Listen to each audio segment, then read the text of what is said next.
Aspect Gimel résumé.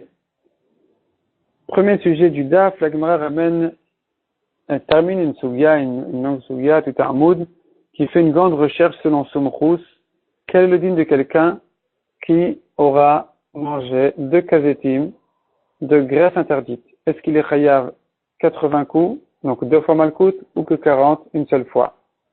Et la raison du safek selon Sumchus, elle se base sur ce que Sumchus a dit dans notre Mishnah, celui qui a fait la shrita d'une vache et de sa petite fille, et ensuite de sa fille, que Sumchus dit qu'il est chayav sur la fille 2 fois malkout, parce qu'il a 2 raisons de l'interdire. D'abord, il y a la vache et la petite fille.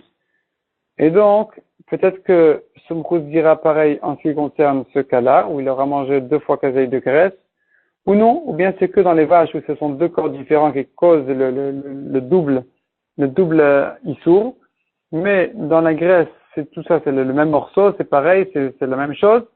Il ne sera chayav qu'une seule fois. La Gemara reste en safek après avoir essayé d'amener beaucoup de preuves. Finalement, ça reste en safek. Ensuite, on a une Mishnah qui dit, il y a 4 moments dans l'année où celui qui a vendu une bête, il doit prévenir l'acheteur, sache que j'ai vendu sa mère ou j'ai vendu sa fille aujourd'hui.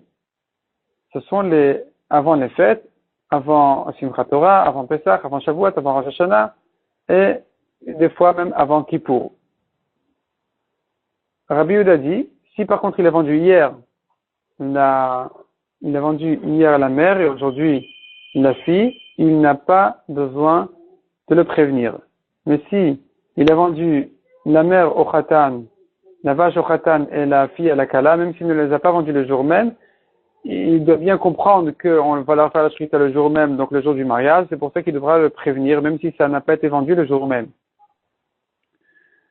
Ensuite, la Mishnah ajoute encore que pendant ces 4 dates-là de l'année, si quelqu'un est venu à payer 1 dinar pour acheter une partie de la viande de ce taureau-là, même si le taureau en vaut 1000, on oblige le vendeur de faire la shrita du taureau malgré qu'il n'a pas réussi à vendre tout le reste du taureau et qu'il va perdre beaucoup.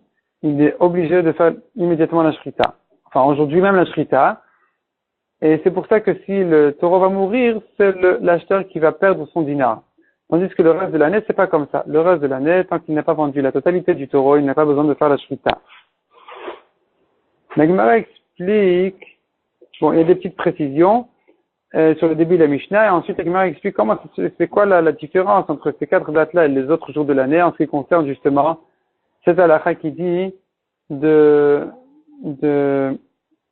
celui, dès qu'il a payé 1 dinar, il a acquis tout le taureau. Comment ça se fait qu'il a acquis tout le taureau? 2 explications. Soit, le vendeur a demandé à quelqu'un de faire kinyan, donc d'acquérir, de faire meshicha, de tirer le taureau pour le client habituel, qui ne va payer qu'un seul dinar. Et donc, on fait la différence entre la veille des fêtes, où là, c'est un mérite pour lui, parce que de toute façon, il doit dépenser cet argent-là. Donc au moins, il aura sa viande, on lui aura gardé sa viande, donc c'est un mérite pour lui, donc il a acquis.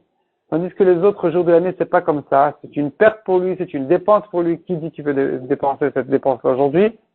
Donc en général, dans l'année, eh bien, il ne l'a pas acquis, il n'a pas acquis la viande, il ne l'a pas acquise, et donc, effectivement, le vendeur n'a pas besoin de faire la shrita, tant qu'il n'aura pas vendu la totalité du taureau. Une deuxième explication, c'est de dire que Minatora, dès qu'il a payé, il a acquis. Parce que Minatora, les pièces font kinyan. Simplement, les Chachamim ont dit en général que non, c'est insuffisant. Il faut faire Meshicha, il faut tirer le taureau, l'objet, pour l'acquérir. Là, à propos de ces 4 dates-là, les Chachamim ont laissé la halakha comme ce qu'elle est Minatora, que les pièces font le kinyan. Donc, l'acheteur ne va pas perdre sa viande du Chag, sa viande de Yom Tov, à partir du moment où il a payé, puisque Minatora, il a déjà acquise. C'est pour ça que dès qu'il a payé même 1 dinar, il a acquis sa viande et le vendeur est obligé de lui faire la shrita. Ensuite, on a une Mishnah qui dit que lorsque la Torah a dit de ne pas faire la shrita de la mère et de son petit le jour même, on considère, à propos de cette halakha, que le jour suit la nuit et pas la nuit suit le jour. On l'apprend par Xerashava, de la création du monde, où là-bas c'est écrit aussi Yom Echad, c'est écrit Vayerev Vayibokar, donc d'abord la nuit et ensuite le jour. Rabbi fait une autre dracha de ce mot Yom Echad qui veut dire Yom Meyuchad, un jour spécial. Ça vient nous apprendre qu'il y a des jours spéciaux qui sont différents du reste de l'année, où pendant ces jours-là, eh bien, on est obligé de prévenir l'acheteur, sache que j'ai vendu sa mère ou j'ai vendu sa fille déjà. Le nouveau Pérec. Le nouveau Pérec traite la mitzvah de Kisui Adam. De couvrir le sang après la shrita. Et la Mishnah dit, cette mitzvah-là, elle a lieu aussi bien en Eretz Israël qu'en dehors d'Eretz Israël, au moment du Beth Amikdash qu'après le Beth Amikdash, mais ça ne concerne que les choulines et pas les korbanot. Ça ne concerne aussi que les bêtes sauvages ou les volailles, mais pas les domestiques. Et ça concerne aussi bien ce qui est approprié que ce qui était esker.